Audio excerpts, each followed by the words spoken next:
පොන්දුන විදිහට අද අපි යන්නේ අනුරාධපුරයේ මෙන්න මෙතෙන්ට. මේ රවුම් කරලා තියෙන තැන තමයි තූපාරාමේ පිහිටලා තියෙන්නේ. තූපාරාම දාගැබ. ඇත්තටම තූපාරාම දාගැබ ළඟ මෙන්න මේ ස්ථානය ගැන තොරතුරු ටිකක් හොයන්නට තමයි අද අපි යන්නේ. එතකොට අතීතයේ තූපාරාම දාගැබ මෙන්න මේ විදිහට වහලක් සහිතව තිබුණා කියලා තමයි ඉතිහාසයේ සඳහන් වෙන්නේ. දැන් නම් ඉතුරුලා තියෙන්නේ ඒ වටේට ගල් කණු විතරයි.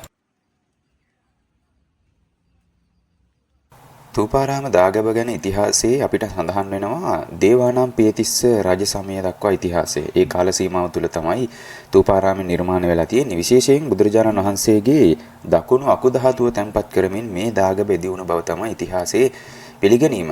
ඒ වගේම තවත් කාරණාවක් ඒ තමයි මේ අනුරාධපුරයේ නැත්තම් මේ තූපාරාම මෙහි විහාර ආරාම සංකීර්ණය පාණ්ඩ්‍ය වංශිකයන්ගේ ආක්‍රමණවලිනුත් විනාශ වෙලා තියෙනවා. ඊට පස්සේ කාලිංග මාගගේ ආක්‍රමණ වලිනුත් විනාශ වෙලා තියෙනවා. ඒ කියන්නේ ඔන්න ඔය විදිහට පරසතුරු ආක්‍රමණ දෙකක් නිසා දැඩිව හානියටපත් වෙච්ච විහාර භූමියක් තමයි තූපාරාමය කියලා කියන්නේ.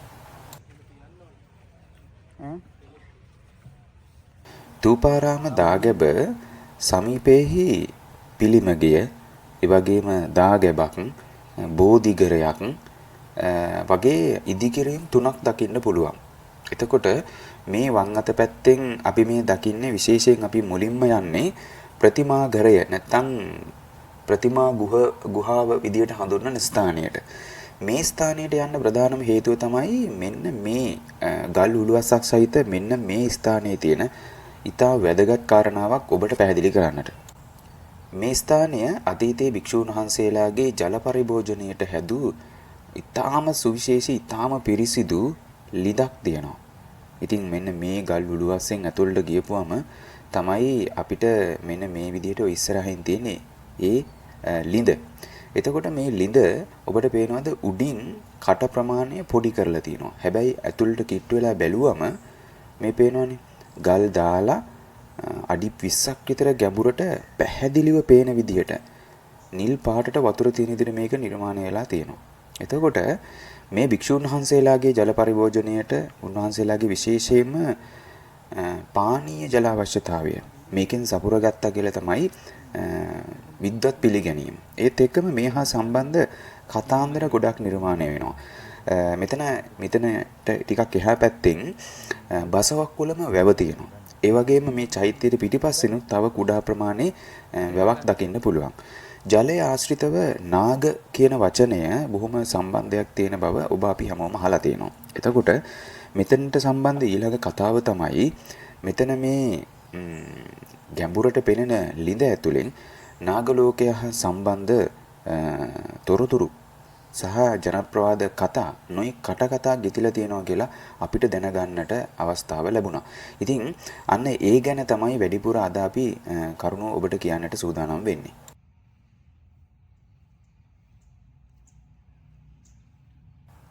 නාග කියන වචනය ගැන ඉතිහාසය හොයාගෙන යනකොට නාගයන් කොටස් තුනකට වර්ග කරන්න පුළුවන් කියලා අපිට තොරතුරු ලැබුණා. ඒ තමයි උරග නාග, දෙවෙනි එක තමයි දේව නාග, අනිත් එක තමයි ගෝත්‍ර නාග කියලා. එතකොට ඔය උරග නාග කියන්නේ නම් බිම බඩ ගාගෙන යන අපිට එදිනෙදා විශේෂයෙන් නමුත් දකින්නට හම්බ වෙන සර්ප විශේෂයක්. එතකොට මේ දේව නාග කියලා කියන්නේ පින් වලට කැමති, පින් කරන අයට ආශිර්වාද කරන්න පුළුවන්. ඒ වගේම නොයෙක් වේශයන් ගන්නට පුළුවන් නාග කොටසක් තමයි දේව නාග කියලා කියන්නේ. ඒ වගේම ගෝත්‍ර නාග කියලා කියන්නේ ඔය දෙපිරිසටම මුලින් කියපු උරග නාග සහ දේව නාග කියන දෙපිරිසටම වන්දනාමාන කරන මනුෂ්‍ය කොට්ටාසයක් කියලා තමයි තොරතුරු හම්බ වුනේ. තූපාරාමයේ ළඟ තියෙන ඊළඟ සුවිශේෂී නිර්මාණය තමයි මෙන්න මේ ගල් ටැංකිය. බලන්න පිහිටි ගලකින් මේ ගල් ටැංකිය හදලා තියෙනවා. මීට පෙර දැකපු තැන ගල් ලිඳක් තියෙනවට අමතරව දාගැබට පිවිසෙන තැන මෙන්න මේ විදියට ඊටාම සූක්ෂමව හරිම අලංකාර කැටයම් සහිතව මෙන්න මේ විදියට ගල් ටැංකියක් නිර්මාණය කරලා තියෙනවා. ඒක හරි විශේෂ කාරණාවක්. ස්තූපයේ වැඩ ඉන්න ස්වාමින් වහන්සේලාගේ ජල පරිභෝජනයට වෙන්න පුළුවන්. සමහර අය කියනවා මෙතන දාගැබට යන්න කලින් දෙපා සෝදගෙන මේ පිම්බිමට ඇතුල් වෙන්න තමයි මේක මෙහෙම තිබ්බේ කියලා. කොහොම නමුත් අපේ කතාව ඒක නෙමෙයි. අපේ කතාව මෙන්න මේ ගැන. ඔය දේවනාග කියන කොටස මෙන්න මේ ස්ථානයට සම්බන්ධයි කියලා තමයි ඇතැම් අයගේ අදහස. දැන් අපි හිතන්නකෝ මෙන්න මෙහෙම ඔබ අහලා තියෙනවා රුවන්වැලිසෑය දාගැබ වටේට එක් පැත්තකින් මේ නාගයන් පැමිණෙන දොරටුවක් තියෙනවා. එතකොට ඒ නාග දොරටුව අදටත් පිළිසකර නොකළ කැලෑවෙන්න ගිහිල්ලා තියෙනවා කියලා සමහර අයගේ අදහසක් තියෙනවා. ඇත්තටම ඒක එහෙම තමයි. අපි මීළඟ වීඩියෝ එකකින් රුවන්වැලිසෑය අසල නාග ගුහාව සහ ඒ පොකුණු සහ සම්බන්ධ තොරතුරු ගැන ඔබට අදහස් කියන්න බලාපොරොත්තු වෙමින් ඉන්නවා. ඉතින් ඒ ගැන ඔබ දන්නවා නම් ඔන්න අපිට පහලින් කමෙන්ට් එකක් දාලා තියන්න. ඉතින් මෙන්න මේ ස්ථානයේ ඔබ හිතන්න මෙන්න මේ විදිහට අලංකාර විදිහට මුරගල්, කොරවක් ගල් බලන්න සිංහ රූපයේ සහිතව, මකර රූපයේ සහිතව මුරගල් දෙකක් එක්ක ගඩොල් පැතිබැමි සමග වහලයක් සහිත, උළුවස්සක් සහිත, බිත්ති සහිත ඊටාම අලංකාර පොකුණකට යන ద్వාරය නිර්මාණය කළා. හැබැයි සමහර අයගේ අදහසක් තියෙන මෙන්න මේ වගේ අදහසක්. බලන්න මේ දොරටුවෙන් එහාට නාග ලෝකයට යන්න පුළුවන් තොරතුරු තියෙනවාය. නැත්තම් මේ හා සම්බන්ධ මෙන්න මේ වගේ නාග ලෝක පිළිබඳව භූගතව මේ කරුණාකාරණා තියෙනවා. අතීතයේ මේක මෙන්න මේ විදිහට තමයි තියෙන්න ඇත්තේ කියන එක සමහර අයගේ අදහස් තියෙනවා. මේ අදහස් කොහොම වුණත් අපිට ඉතිහාසය හොයාගෙන යනකොට හම්බ වෙනවා මේ දේවනාග කියන අය ගොඩාක් පුණ්‍ය ශක්තිය තියෙනවා වගේම බොහොම බල සම්පන්න අය කියලා. ඉතින් ඒ අයට ඕනෑම වෙලාවක ඕනෑම වේශයක් ගන්නට පුළුවන් කියන එකත් ඒ අයගේ ඒ වේශයන් නැති වෙන්නේ අවස්ථා දෙකකදී විතරලු. ඒ දෙක තමයි පළවෙනි එක සංසර්ගයේ යෙදෙනකොට, අනිත් එක නිදාගෙන ඉන්නකොට. නාගයන් මනුස්ස ලෝකේ මනුස්ස ස්වරූපයෙන් හිටියා වුණාට සංසර්ගයේ යෙදෙන වෙලාවට සහ නිින්දේ ඉන්න වෙලාවට ඒ අය සැබෑ නාග ස්වරූපයෙන් පෙනෙන්න ඉන්නවායි කියලා තොරතුරු හම්බ වෙනවා. ඒක බුද්ධ කාලයේ තිබිච්ච එක කතාවකිනුත් ඔබට පැහැදිලි වෙනවා ඇති. දැන් අපි තූපාරාමය දාගැබ වටේට චුට්ටක් ගිහිල්ලා බලමු. විශේෂයෙන්ම මේ තූපාරාමය වටේට අපිට විශාල ප්‍රමාණයේ දැවැන්ත ගල් කණු දැක බලා ගන්න පුළුවන්. දැන් ඔබට පේනව නේද මේ ඉස්සරහින් ඒ ගල් කණු. මේ තමයි දාගැබට සෙවණක් ලෙස සකස් කරලා තිබුණු චේතිය ගරයේ කොටස්.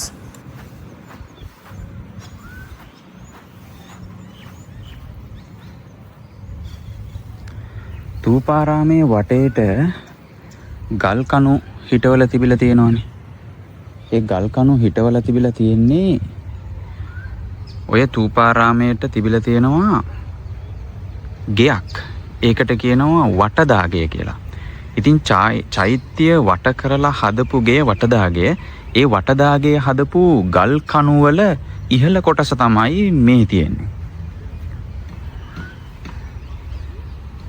පේනවද මේ හැම කණුවකම වටේට තාම අලංකාර ගල් කැටයම්, මල්කම්, ලියකම් කැටයම් කරලා තියෙනවා. ගල් කණු විශාල ප්‍රමාණයක් තිබිලා තියෙනවා. මේ තියෙන්නේ ඒ ගල් කණු. එතකොට මේ වගේ තමයි චෛත්‍යයට වහලේ හදලා තිබිලා තියෙන්නේ. එතකොට මේ සියලුම කණු දාගැබේ ඉහළ කොටස් නිර්මාණය කරන්න පාවිච්චි කරලා තියෙනවා වහලය සඳහා. ඒ වගේ මේකට ලී හරි කුමන හෝ දේවල් හරි ඒ කියන්නේ වගේ දෙයක් සම්බන්ධ වෙනකොට මෙන්න මේ වගේ කොටසක් ඒකට වෙනම හදලා තිබිලා තියෙනවා. දැන් මේ කණුවේ හොඳට ඉතුරු වෙලා තියෙනවා. එතකොට මේ වගේ විශාල කණු රාශියක් තියෙනවා මේ චෛත්‍යයේ. දැනට ඔබට පේන ඔය මෙන්න මේ ගල් කණු වල ඉහළ කොටස තමයි ඔය නිර්මාණය කරලා තියෙන්නේ.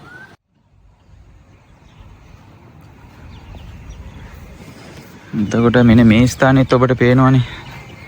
මේ ස්ථානෙත් තියෙන්නේ ඒ චෛත්‍ය වටට තිබුණු ගල් කණු.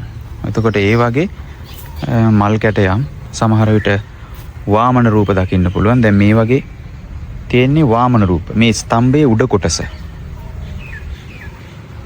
එන්න මේ වගේ හොඳටම පැහැදිලිව බලා ගන්න පුළුවන් මේ තියෙන්නේ වාමන රූප. ඉහළ කොටසේ. එතකොට චෛත්‍ය පිටිපස්සේ තියෙන ඉදිකිරීම තමයි මේක. මේකෙත් සංක සහ පද්ම නිදි මුරගල් දෙක විදිහට තියෙනවා. මේක තමයි ථූපාරාම බෝධිගරය.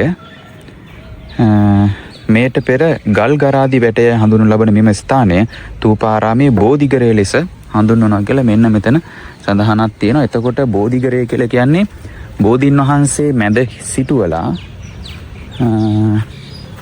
වහලයක් හදලා තිබිලා තියෙනවා. මේ පැති බැම්මක් හදලා තිබිලා තියෙනවා. වහලේ බෝධියට නිර්මාණය කරන්නේ නැහැ.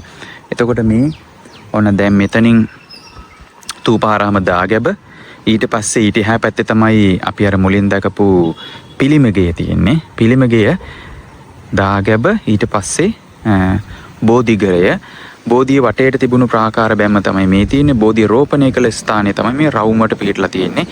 හතර දිසාවෙම සිරිපතුල් 4ක් මල්ලාසන වෙනුවට හෝ කුමන ආකාරයකට පාවිච්චි කරලා තියෙනවා.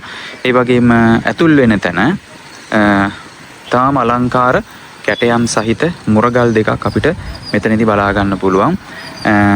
කැටයම් රහිත සඳකඩ පහනක්. එතකොට මෙතන ద్వාරයක් තිබුණු බවට සාධක තමයි මේ තියෙන්නේ.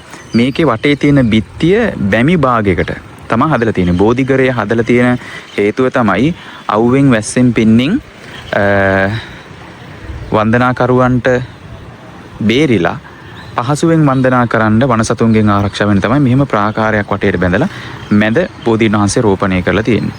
ඒතර වර්තමානයේ නම් සිරිපතුල් 4ක් තමයි දක්නට තියෙන්නේ. අතීතයේ ඔතන සිරිපතුල් 4ක් තියලා එතෙන්ට මල් තිබ්බා කියන එක නම් ටිකක් විශ්වාස කරන්න අමාරුයි. සමහර විට මල් ආසනයක් තියෙන්න ඇති. පස්සේ කාලෙදි මේ සිරිපතුල් හොයාගත්ත නිසා මෙතනින් තිබ්බා වෙන්නත් පුළුවන්. එතකොට ඔන්න ඔය විදිහට තමයි ථූපාරාමේ පිළිමගේ බෝධිගරය නිර්මාණය කරලා තියෙන්නේ. ආයෙත් අපි මෙන්න මේ ගැන නාගයා ගැන කතා කළොත් එහෙම අපිට ගොඩක් දැනගන්න හම්බ වෙනවා පොකුණු අසල නාග ශෛලමේ කැටයම් තියෙනවා. ඒ වගේම වැව් ආශ්‍රිතව නාගයන්ගේ කැටයම් තියෙනවා. විශේෂයෙන් ওই සොරවුව, විසෝකුටු ආදී තැන්වල නාග රූප දැක ගන්න පුළුවන්. ඒ වගේම බෞද්ධ ස්මාරක, බෞද්ධ ස්ථාන වලට ඇතුල් වෙන තැන මෙන්න මේ විදිහට දෙපැත්තෙන් නාග පෙන 7ක් සහිතව ප්‍රතිමා නිර්මාණය කළා තියෙනවා. ඒ වගේම සමහර පළාත්වල නාග වන්දනය අද වෙනකොටත් තියෙනවා. ඒ වගේම බුද්ධ කාලේ නාග ගෝත්‍ර ගැන, ඒ වගේම මිනිස්සු වේශයෙන් කියන්නේ එක කතාවක් මම අහලා තියෙනවා. බුද්ධ කාලේ මේ නාග ගෝත්‍රයේ කියන්නේ නාග ගණේ හිටපු පිරිසක් ඒ පිළිබඳව කලකිරිලා මිනිස්සෙක් වෙන්න ඕනි කියලා හිතාගෙන සංසාරයෙන් ඈතර වෙන්න ඕනි කියලා හිතාගෙන බුදුරජාණන් වහන්සේ ළඟ වෙලා පැවිදි වුණාලු. පැවිදි වෙලා ටික කාලයක් යනකොට විදුසුන්නට රහත් වුණාලු. රහත් වුණාට පස්සේ ඒ ස්වරූපයෙන් දවසක් රාත්‍රියේ කුටියේ ඉන්නකොට අර නිදා ගන්නකොට නාග ස්වරූපේ පෙනෙනවා කියනවනේ. දවසක් එක භික්ෂුන් වහන්සේ නමක් එහෙම හිටපු නාග යෙක් දැකලා විශාල විදිහට බය වුණාට පස්සේ බුදුහාමුදුරනේ මේක ගිහිල්ලා කියලා බුදුහාමුදුරුවෝ ඊට පස්සේ විනී නීතියක් දැම්මලු නාගයන් පැවිදි නොකරන ලෙස. එතකොට ඔන්න ඔය කතාවේදීත් අපිට මේ නාගයන් මිනිස්සු විසින් නිතර ගැවසෙනවා කියන එකට හොඳ සාධකයක්. ඒ නිසා ථූපාරාමයේ අසල මේ වැව් දෙකක් තියෙනවා. වැව් දෙක මැද චෛත්‍ය, බෝධිය, විහාරය ආදී ස්මාරක තියෙනවා. ඒ වගේම නාගයන් සම්බන්ධ වෙච්ච ලිදක් වගේම පොළොවේ යටින් භූගතව උමම් පද්ධතියක් තියෙනවා කියන එක අපිට විශ්වාස කරන්න පුළුවන් මෙන්න මේ සිදුවී දාමයත් එක්ක. නාග ගෝත්‍රයේ සම්බන්ධ මේ තියෙන කතා සත්‍ය අසත්‍ය මොන වගේ වුණත් අපේ ඉතිහාසයේ නැත්නම් අපේ ජනප්‍රවාදවල නාග ගෝත්‍ර ගැන ඒ වගේම ඒහා සම්බන්ධ වෙච්ච නොයෙක් කතාන්දර බිහි වෙලා තියෙනවා කියන එක අපිට විශේෂයෙන් මෙතනදී තේරුම් ගන්න පුළුවන්. මේ ස්ථානයේ තියෙන මීළඟ බලගතුම තැන තමයි මෙන්න මේ තැන. ඔබට මෙතන මේ දාගැබට ඇතුල් වෙන තැනත් දෙපැත්තෙන් මුරගල් දෙකක් බලන්න පුළුවන්. දැන් මේ මුරගල් දෙකෙත් බලන්න නාගපෙන සහිතව තමයි තියෙන්නේ. ඉතින් මේ හැම තැනකටම නාග රූපේ සම්බන්ධ වුණේ මොකක් හරි හේතුවකට කියලායි මගේ අදහස. ඉතින් මෙන්න මෙතන අපි ඊළඟට කතා කරන සුවිශේෂී ස්ථානය.